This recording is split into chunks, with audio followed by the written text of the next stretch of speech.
Wapres mengatakan penduduk surga itu kebanyakan bangsa Indonesia. Wakil Presiden Ma'ruf Amin menyampaikan tausiah dalam acara zikir dan doa kebangsaan menyambut HUT ke-77 RI di halaman Istana Merdeka, Jakarta, Senin, tanggal 1 Agustus tahun 2022. Dalam tausiahnya, Wapres mengatakan bahwa Indonesia merupakan negara dengan penduduk muslim terbanyak di dunia, oleh karenanya penghuni surga nantinya kebanyakan penduduk Indonesia. Karena kata Wapres mengacu pada hadis Nabi Muhammad SAW, siapa yang berkata, La ilaha illallah dakhala jannah, akan masuk surga. Hanya saja kata mantan Ketua MUI tersebut jalan yang akan dilalui penduduk Indonesia menuju surga berbeda-beda, karena ada pertanggungjawaban yang harus dilalui selama hidup di dunia.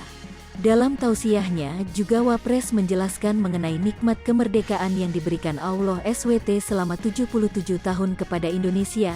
Nikmat tersebut harus disyukuri dengan menjaga persatuan dan keutuhan bangsa.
Hai pemirsa Sri Popo TV, jangan lupa komen, like, dan subscribe, serta tonton terus berita-berita terupdate lainnya ya.